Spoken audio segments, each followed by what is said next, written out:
Halo guys, jadi kita lagi ada di Bali, Om Swastiastu. Kita bakal review motor ini ya. Kawasaki W175. Kebetulan gue nyewa di Bali.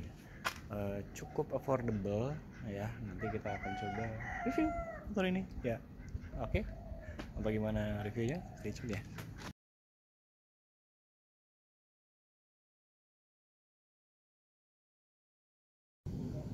Ya, jadi kita bakal review motor ini, yaitu Kawasaki W175 ya. Ini yang gue gunakan selama di Bali ya. Jadi gue kemarin nyewa 2 hari ya. Cukup murah sih, maksudnya dengan harga 175 aja udah bisa pakai motor ini ya. Nah, kita bakal review nih ya. Pertama dari desainnya dulu ya. Kalau saya bilang sih desainnya ini ya jelas lah, Kawasaki W series itu semuanya rata-rata dia menganut konsep klasik ya. Ya, kalau di Kawasaki kan line up-nya W, semua W900, W ya itulah line up-nya seperti ini ya. Kalau di Yamaha mungkin XSR series, kalau di Honda itu yang apa CB Neo Sport. Tapi kalau Honda itu gue lupa deh di line up-nya apa. Nanti gue bakal coba cari tahu ya. Jadi di sini begini, membulat ala motor-motor jadul ya. Ya, ini untuk beberapa bagian sayanya sudah dimodifikasi, kayak behel itu buat tempat papan surfing karena ini di Bali ya. Ya, jadi ini tangkinya sih gede banget sih cuy. Cuma ini nggak tahu karena ini di bawahnya ada rangka, dia kayak apa. Jadi di sini ada penjualan gitu bahwa ini kayaknya tangkinya agak ya, kapasitasnya cukup inilah, cukup banyak ya. Tuh. Dari joknya sendiri dia ya begini ya. Ala cafe racer ya. Lurus. Ya dia agak ini dikit, naik dikit ya. Nah, dari apa namanya, desain depannya juga seperti itu sampai ke belakang ya. Di sini ada fitur pelindung shock depan segala macem ya. Nah, jadi untuk performa sendiri di mesinnya, kalau gue bilang sih cukup konvensional ya. Pertama, ini masih karbu seperti yang teman-teman lihat di situ ya, 175 cc ya. Oke.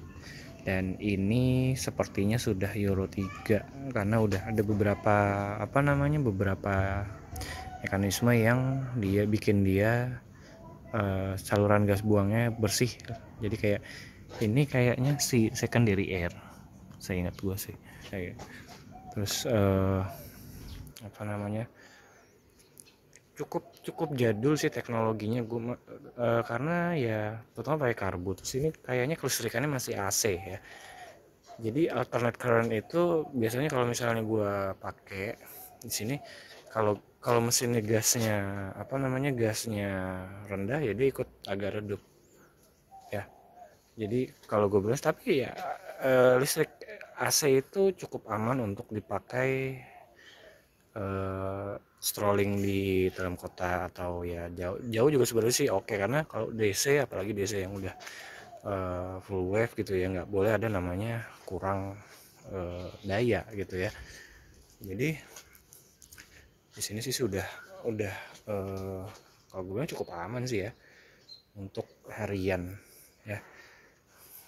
Untuk performa sendiri ini speknya ya nggak wah sekali, tapi ya cukup untuk strolling harian lah gitu ya. Terus dari performa itu, dan juga kalau gue bilang si mesin ini cukup responsif ya untuk dipakai harian. Cukup cukup bisa diandalkan lah untuk jalan jauh juga ya. Terus lalu kita masuk ke fitur-fitur ya.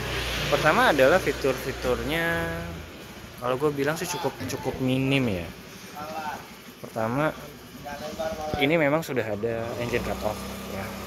Oke, panel situ juga normal saja. Nah, ini si pelindung shock. Lalu ini semuanya kayak beberapa bagian ada yang plastik, ini ada plastik. Selebihnya sih besi, aku aja besi ya. Oke kok, jadi dia lebih kuat. Nah, dan bannya juga lebih besar karena dipakai ban klasik ya. Jadi yang belakang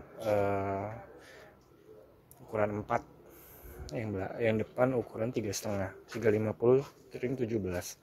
Memang untuk ban ini sendiri tidak diperuntukkan untuk orang-orang yang seneng kencang-kencangan atau beloknya dengan tajam ya, tidak recommended. Tapi kalau misalnya untuk jalan jauh lurus-lurus aja, ini enak banget. Gue baru pakai motor dengan spek kayak gini dan cukup lembut juga bantingannya, karena ini lebih dia ininya lebar ya, jadi bisa meredam getaran dengan sempurna ya. Itu salah satu kelebihan dari ban-ban motor klasik ya.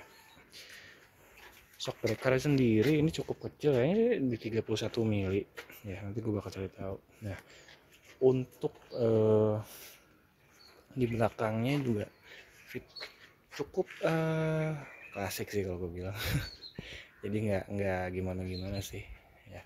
Nah, dan fiturnya yang kalau gue bilang yang ada minus adalah dia ya biasa aja. Pertama, nggak ada taringan bensin, nggak ada meteran bensin. Nah, ini cukup mengganggu gua sih itu ya.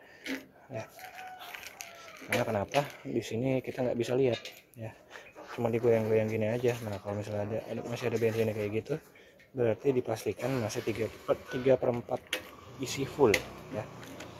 Oke. Dan juga ya tidak ada mekanisme khusus untuk pengaman, hanya kunci ganda ini aja ya. Speedometer pun ya biasa aja sih gitu loh. Dia trip meternya ada, dan ya begitu aja sih kalau gue bilang sih. Fiturnya cukup pelit untuk motor-motor dengan harga 33 sampai 34 juta lah on the road ya. Tapi kalau gue bilang sih shock breaker belakangnya sih oke. Dia ada setelan kekencangannya, jadi kita bisa adjust aja semau kita ya.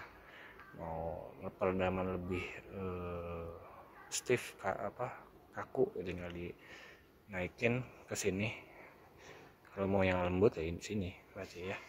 Gitu sih. Kalau gue bilang sih apakah worth it untuk teman-teman yang suka dengan konsep retro seperti ini ya, cukup oke sih. Ini bakal gue kasih tahu posisi duduk gue adalah orang yang 175 cm dan 70 kilo. Apakah bongsor motornya? Kita lihat ya. Ya, jadi seperti ini kita bakal lihat posisi duduk ya untuk seorang yang 175 cm dan sekitar 70-an kilo. Jadi ini cukup nyaman sih ya. Secara ergonometri ini nggak tegak-tegak banget ya, harusnya bisa lebih tegak, tapi ya dengan kaki seperti ini rileks sekali sih kalau gue bilang. Tapi ini memang agak bungkuk ya dibandingkan dengan XSR series atau Honda CB punya, ini lebih bungkuk ya.